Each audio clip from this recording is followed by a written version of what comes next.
Welcome, everybody, to the NFL Show on the Grueling Truth Sports Network. The NFL Show is brought to you by Replenishing Care and Technologies. Make sure you check them out at rcandt.com.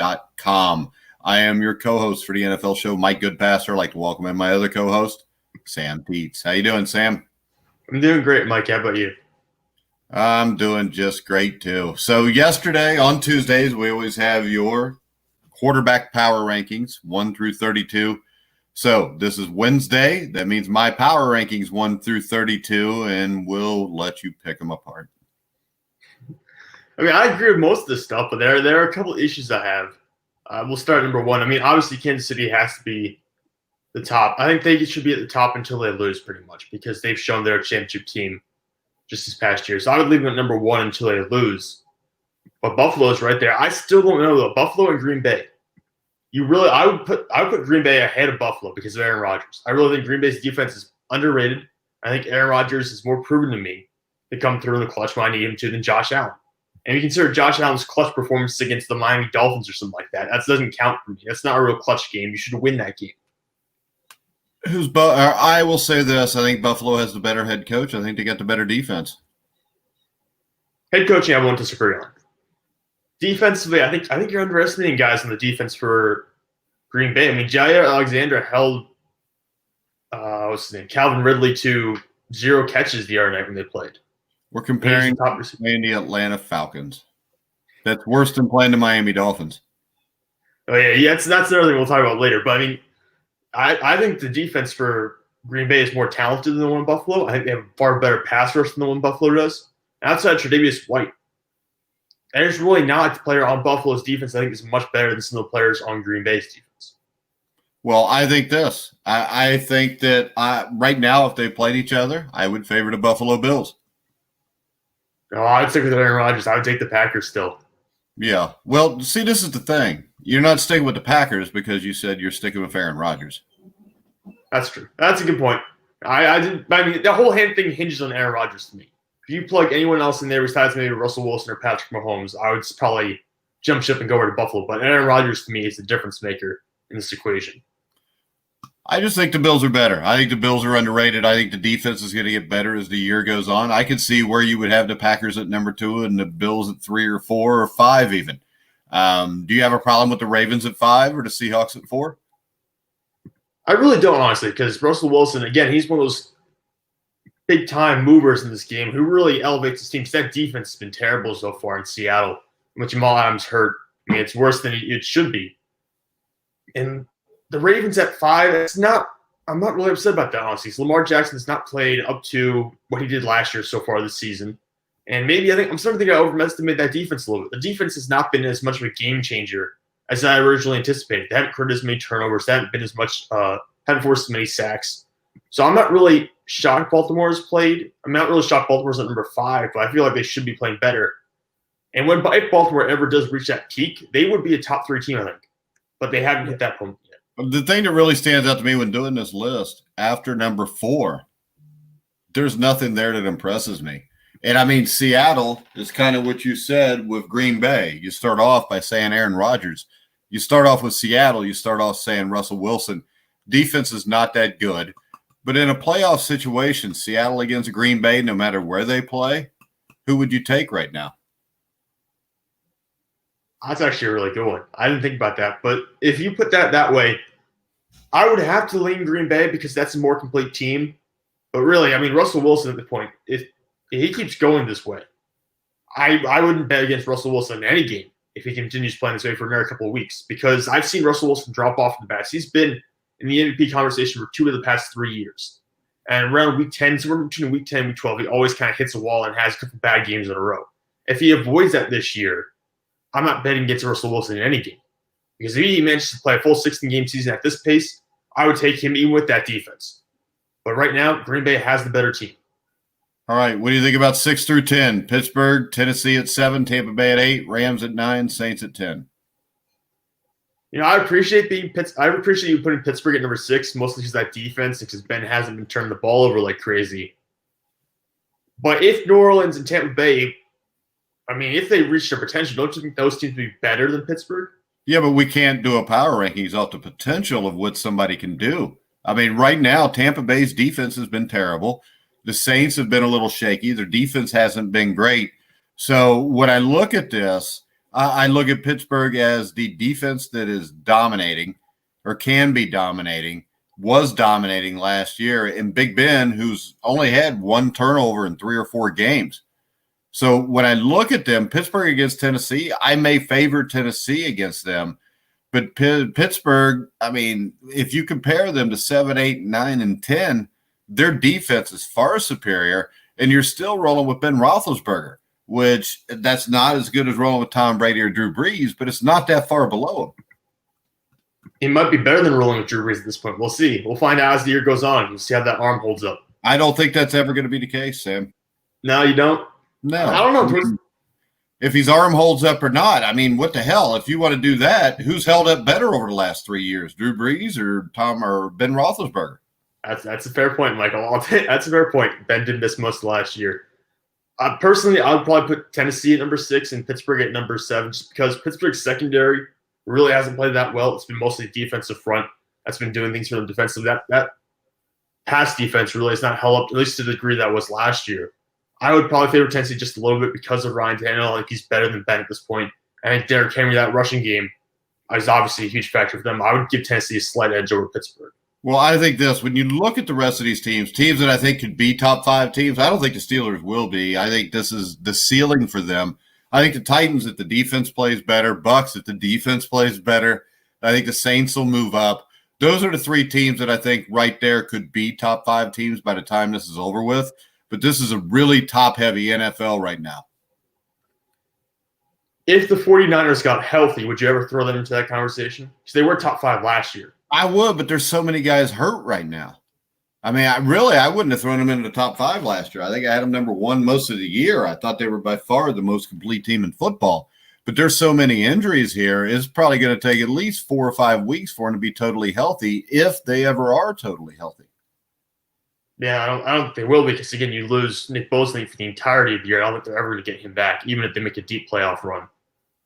Yeah, so I think that's why they're dead. Yeah.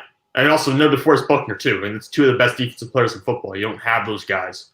That basically tanks your season.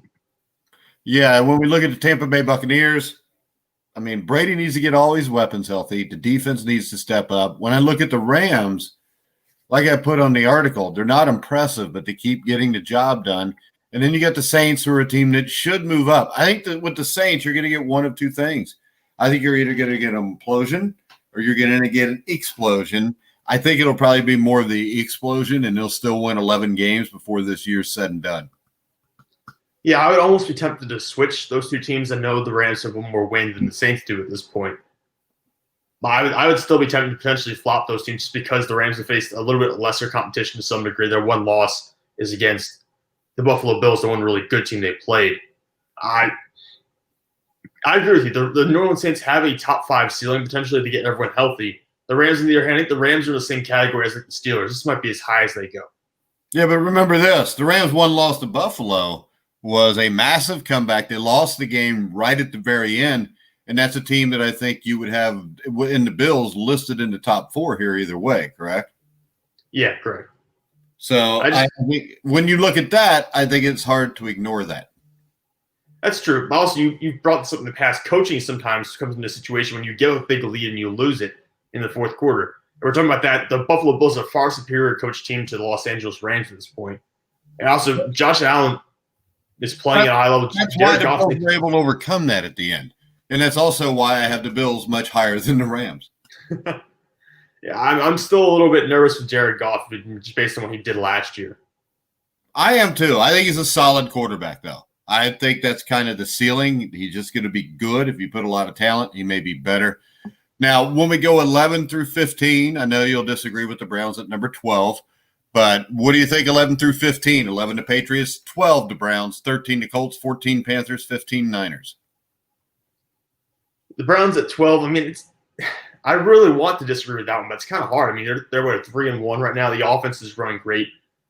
The issue is that they lost Nick Chubb. They still have Kareem Hunt, but with Nick Chubb out, I can see that running game not performing at the same level, because you don't usually have those 1-2 punch with those running backs. It's much better than just having the one guy alone.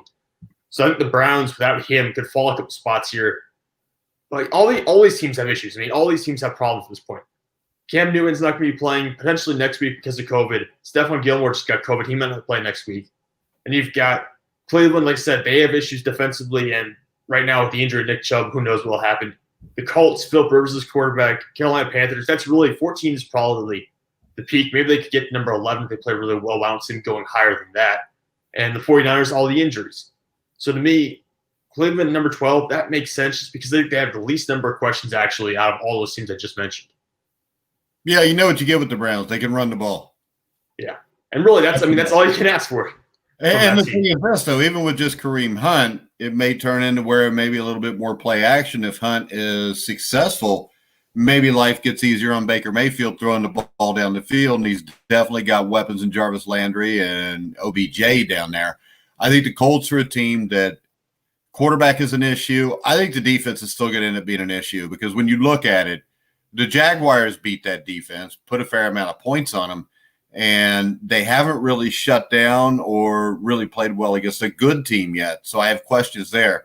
The Carolina Panthers, to me, at number 14 are a huge shock. I thought this was a team that would be in the bottom three year-round. Teddy Bridgewater's played really well, and guys like Brian Burns have turned this defense into a young and up-and-coming defense. And I think Matt Rule here, they're a year or two away from being a legitimate contender. They really are. I mean, consider they're doing all this without Christian McCaffrey as well. If they had him, maybe you have another win in there. Maybe you're 3-1. So this team's been performing really well. And right now, with the current talent on the roster, I would think that like something around number 11, where the Patriots are right now, that might be the limit for the Panthers.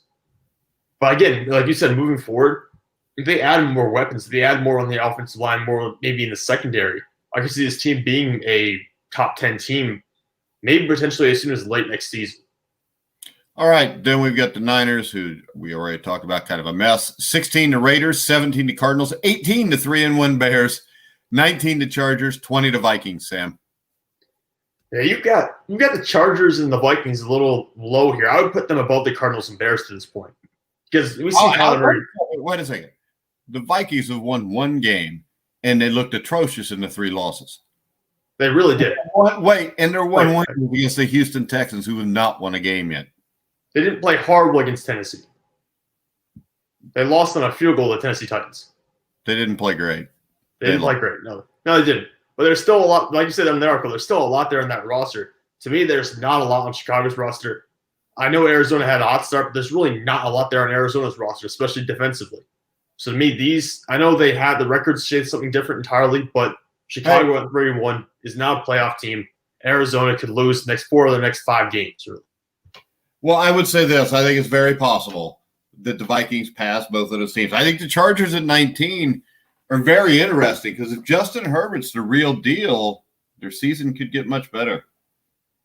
Yeah, I wouldn't count them out as dead yet, honestly. I think the Chargers are the one of those two teams that I would rather have around the 16 to 15 range just because of Justin Herbert. It gives you hope. And they have offensive weapons in Keenan Allen. Mike Williams and Austin Eckler have been beat up. They've been hurt. But you also have Hunter Henry there. Even defensively, Joe Bosa, Melvin Ingram, Casey Hayward. You've got some pieces there. Even with Derwin James hurt, that defense still has some good parts to it. I think that's the team that could really actually go out there and still potentially get to 8 wins if Herbert continues playing well. I think they could get to more than 8 wins if Herbert continues to play well. Because they haven't played the Broncos yet, right? I don't think so. They haven't played them. I don't think they played the Raiders yet either. Yeah, and the Raiders are a team that I think are a year or two away from being a serious contender. The Bears just need a starting quarterback. Now, 21, I got the Eagles, which really, I think talent-wise, this team could be down there with the 2 New York teams. But Doug Peterson and Carson Wentz, I think, will find a way to slip into the playoffs over the Dallas Cowboys, who I have at number 22. Yeah, that makes sense to me. I think the Eagles, again, if we're looking forward, they'll probably end up doing better. I think they could potentially finish with more wins than Chicago if they pull it together, but I can't say that from the first 4 games because they played terrible for at least 4 or 3 of them at least. At this point, I think Carson Wentz is not a bad quarterback, even though he struggled very much early in the season. They're going to figure this out. They'll find a way to win games. And I don't care if they get into the playoffs with 7 wins. They're going to get there somehow. And it will be them, not the Dallas Cowboys, representing the NFC East. Because the Cowboys have their own issues. Their defense is so horrible. And Mike McCarthy's calling, and the way he's calling games right now is not going to end up producing winning football. Versus Doug Peterson, they're going to find a way to win games, and they have a strong defensive front at the very least. All right, next up, we got 23 Cincinnati, 24 Miami, 25 Detroit. I want to tell you the Bengals are a little too high here, but they have the offensive weapons. If they could just block, if they could just get Joe Mixon going, I feel like that would be enough to unleash more from Joe Burrow. I mean, we saw it against the Jaguars. When Joe Mixon gets going, the entirety of the offense starts turning and starts clicking. But really, I don't know if I trust the Bengals offensive line to do that.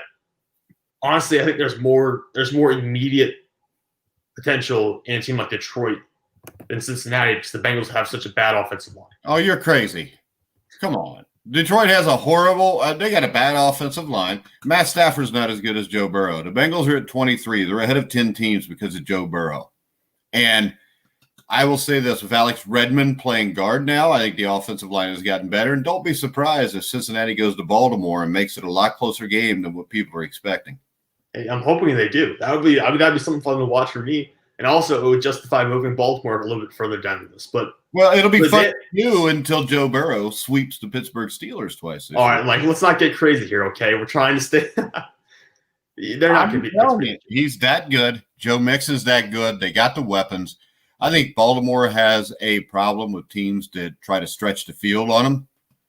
And I'm just saying, I'm not saying the Bengals will win the game, but I think the Bengals will be in this game the majority of the time because of Joe Burrow. And I think the difference is, outside of the Houston Texans, when you look at this list the rest of the way, Joe Burrow is by far a better quarterback than anybody or any of these teams have. And I think that they have a lot more weapons than any team below 23 has. Because when I first did this and I put them at 23, I thought it was nuts also. Now, I could see having Miami and Detroit ahead of them maybe, which puts them at 25. But after that, you can't convince me that the Bengals couldn't beat anybody 26 through 32, especially since they just handled 26. And at 26, we've got the Jaguars, 27 to Broncos, 28 to Texans.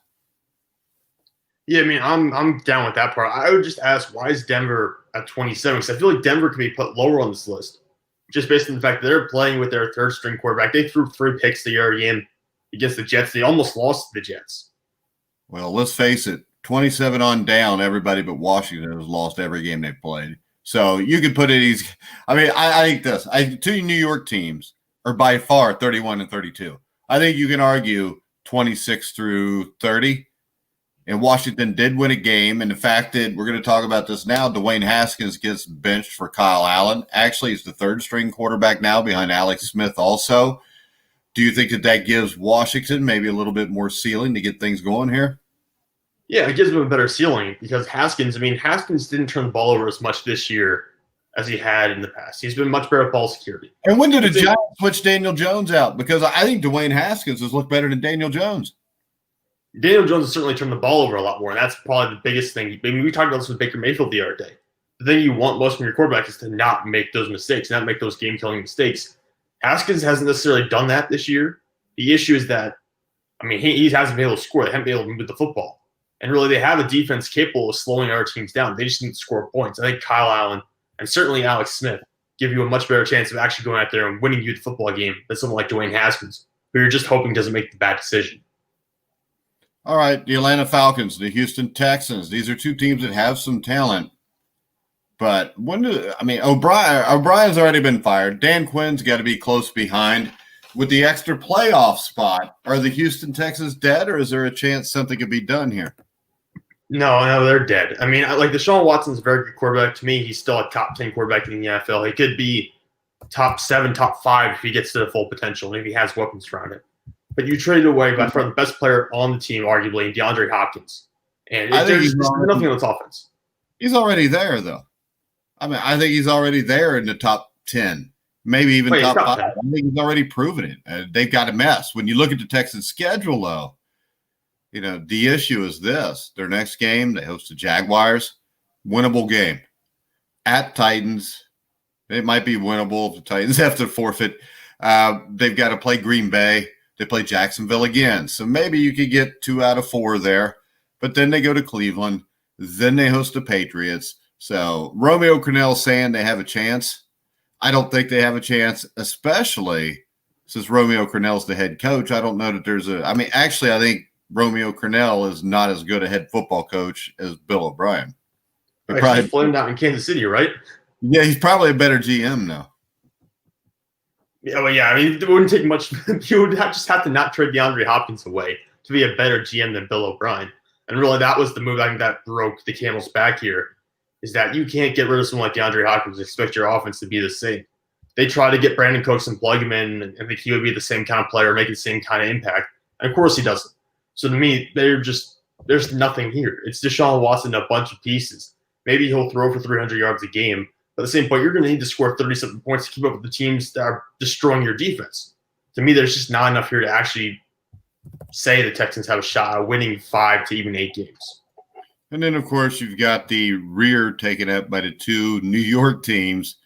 Yeah, they got to hate that at CBS Sports and all the places that have network deals here. Too bad they don't play each other this year, huh? On a Thursday night. That'd be ratings getter. You know, that's the kind of game we would find on Thursday Night Football the way it's going right now. But really, I mean, these teams are both terrible. I know Joe Judge is going to be safe because he's a first-year head coach and he's still trying to work. You know, really culture change there. They have a few young pieces. I don't know. I know Bill O'Brien deserved to be fired. I'm not saying he didn't. I don't know how he was the first one to go and Adam Gase or Dan Quinn wasn't. Yeah, maybe Houston just got tired of him. Because, I mean, remember, he's ruining it from the top down because he's a GM also.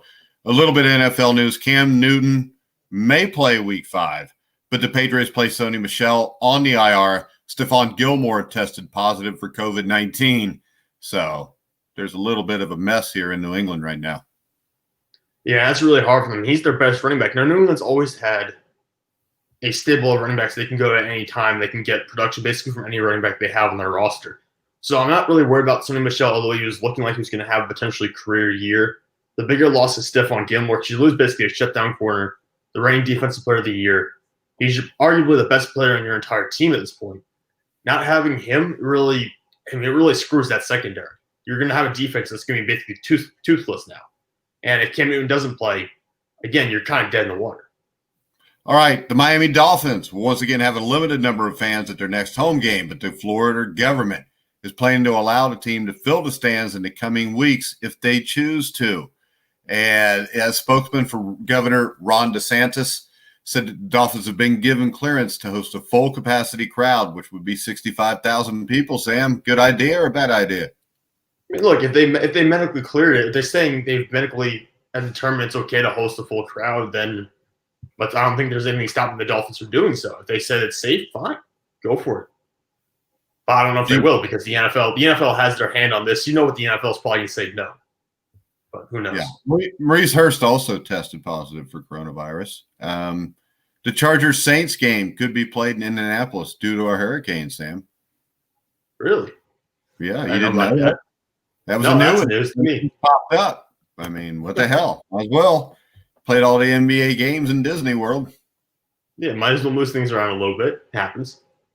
Yeah, but since there's a hurricane coming, Chargers Saints could be moved to Indianapolis.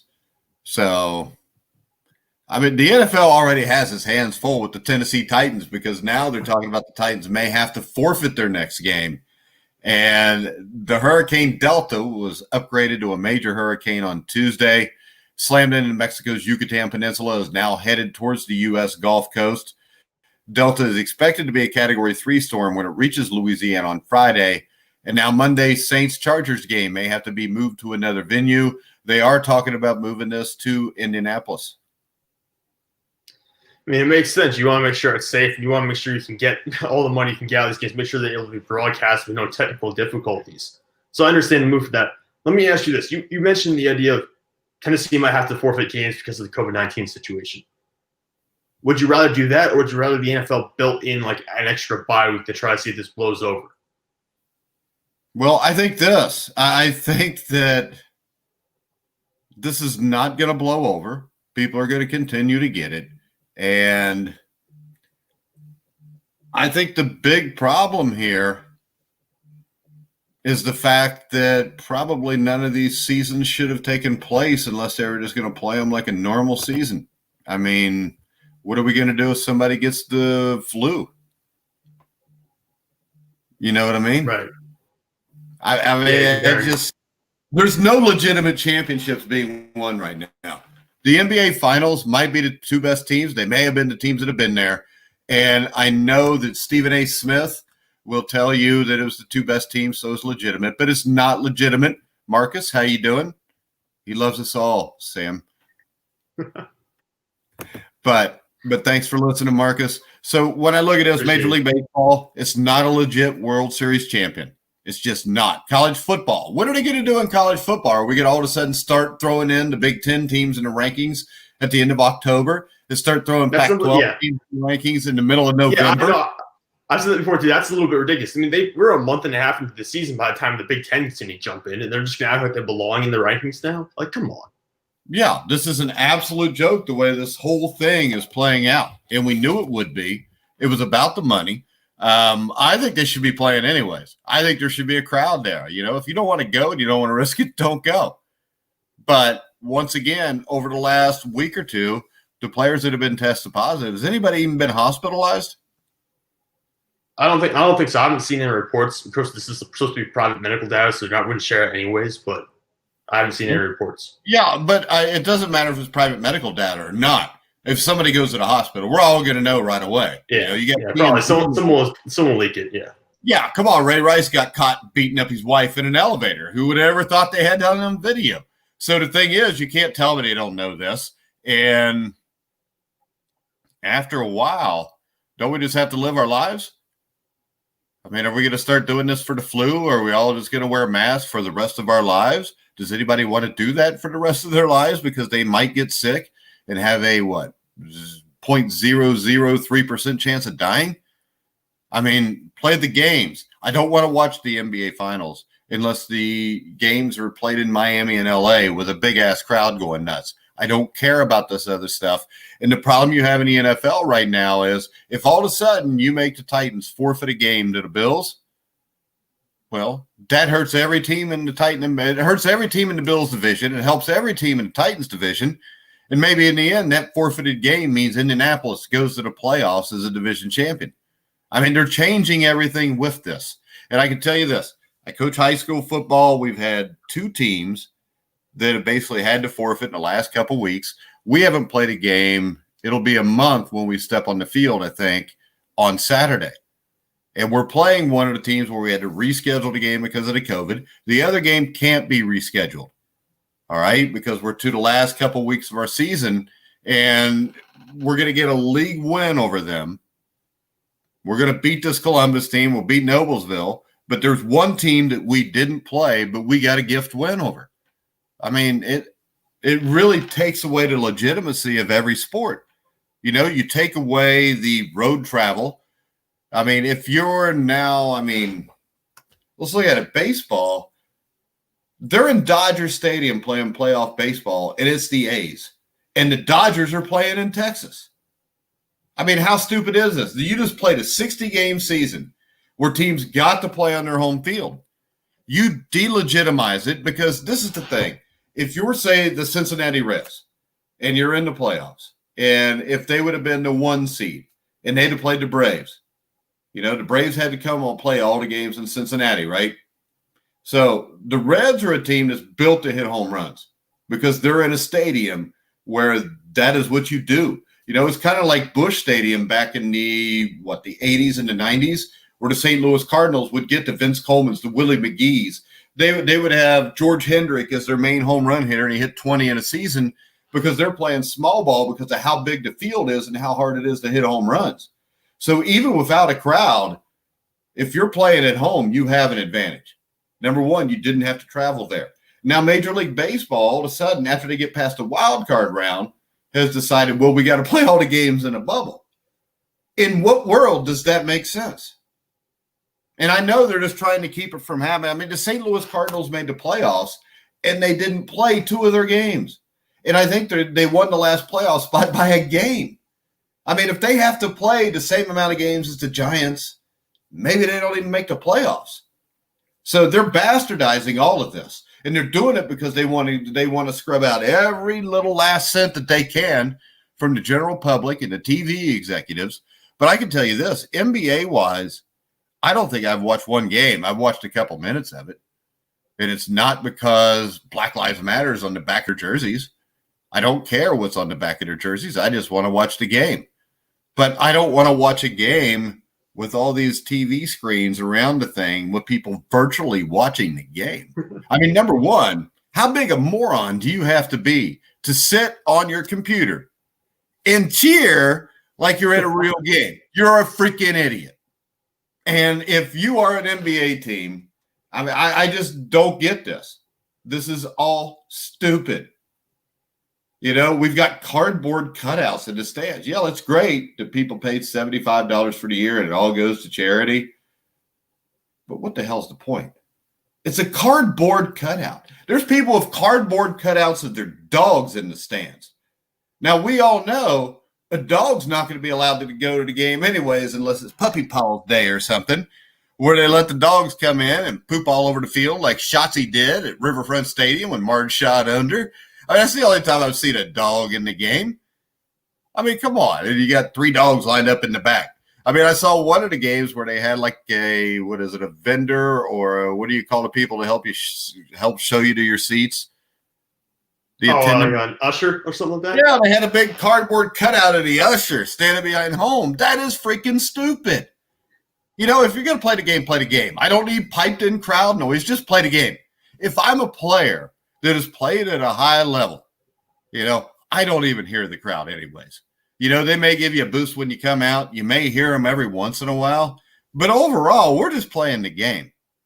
And what they've done here is they've destroyed this. What are they going to do with college basketball?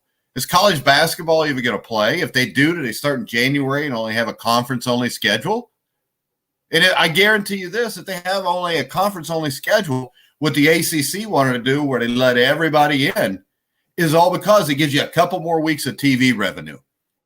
Because let's face it, if you don't realize that everybody that's playing in a conference tournament isn't already in the NCAA tournament, you're a moron. Because if you win your conference tournament, you're automatically in the NCAA tournament. So everybody's playing for it. Even if you're Chicago State and you're 2-29, you have a chance to make a run and go win an NCAA championship.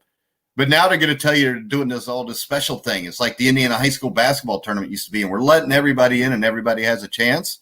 I hate to tell you this, everybody already did have a chance.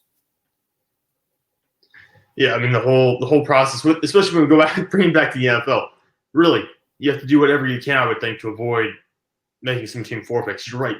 This is a professional sports league. Forfeiting in the NFL level just, to me, is not acceptable. I understand if you're a player, you don't want to play against someone who's sick because you have to protect your own personal health. I totally get that if you feel that way.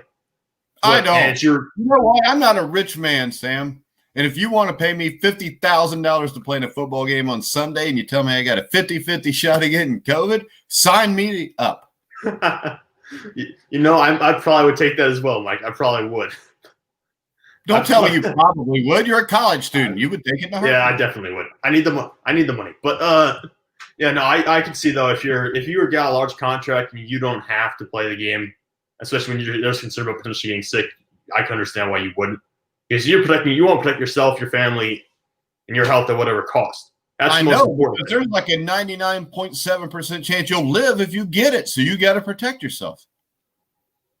Now, if the NBA players were 75 years old and had diabetes, I could see it. Yeah, I get what you're saying. I understand. I truly do. I really don't understand. Like, I'm not trying. I'm just playing. Hey, we've seen hundreds and hundreds of professional athletes test positive. Name me all of them that died. I bet you could name them on no fingers. I've never heard a report of a professional athlete that's died. I've heard ones that have had complications that made them miss seasons or miss games, but I've never heard anyone who has passed away. Yeah. So just buck up and go out and play. What the hell? And yeah, you know that. I put my mouth where my money's at because I have still not worn one face mask at any point. And it's not because I don't want to risk other people's health. It's just because I don't want to wear a face mask. Yeah, I get that. Yeah, I mean, look at as pretty as I am. Why do I want to cover that up, Sam?